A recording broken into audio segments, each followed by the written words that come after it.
नमस्कार बंधुगण, आज आमरा जानबो कला बউ के।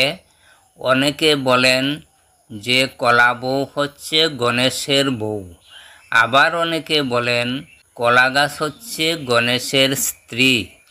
आसुन बंधुरा एखन आमरा जेने निई कला बউ के।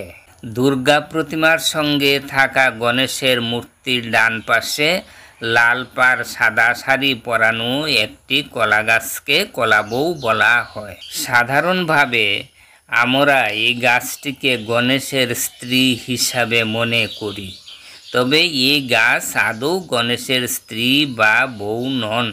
इनी स्वयं मा दुर्गा अर्थात गणेशेर जननी। एर आसल नाम नवपत्रिका। नवपत्रिका हलो मा दुर्गारই आरेक रूप। ताई कला बউ गणेशेर बউ এই ধারণা একেবারেই ভুল। কলা বউ কিন্তু গণেশের বউ নয়, আসলে গণেশের মা। নবপত্রিকার আক্ষরিক অর্থ বোঝায় ৯টি পাতা, কিন্তু এখানে ৯টি উদ্ভিদ দিয়ে নবপত্রিকা গঠন করা হয়। এই ৯টি উদ্ভিদ মা দুর্গার ৯টি শক্তির প্রতীক। এই ৯টি উদ্ভিদ হলো কদলী বা কলা গাছ, কচু, হরিদ্রা, জয়ন্তী, বিল্ব, দারিম্ব, অশোক, মানকচু ও ধান।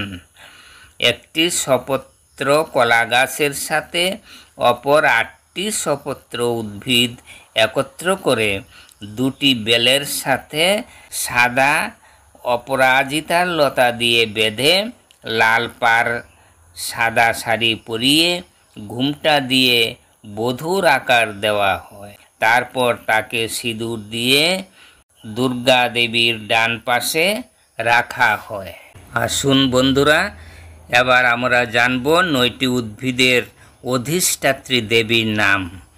কলা গাছের অধিষ্ঠাত্রী দেবী ব্রহ্মাণী, কচু গাছের অধিষ্ঠাত্রী দেবী কালিকা, হরিদ্রা গাছের অধিষ্ঠাত্রী দেবী উমা, জয়ন্তী গাছের অধিষ্ঠাত্রী দেবী কার্তিকী, বিল্ব গাছের অধিষ্ঠাত্রী দেবী শিবা, দারিম্ব গাছের অধিষ্ঠাত্রী দেবী রক্তদন্তিকা, অশোক গাছের অধিষ্ঠাত্রী দেবী সুক্রোহিতা, মান গাছের অধিষ্ঠাত্রী দেবী চামুণ্ডা ও ধান গাছের অধিষ্ঠাত্রী দেবী লক্ষ্মী। পুজোর প্রথম দিন অর্থাৎ সপ্তমীর দিন নবপত্রিকাকে স্নান করাইয়া পূজা মণ্ডপে স্থাপন করা হয়।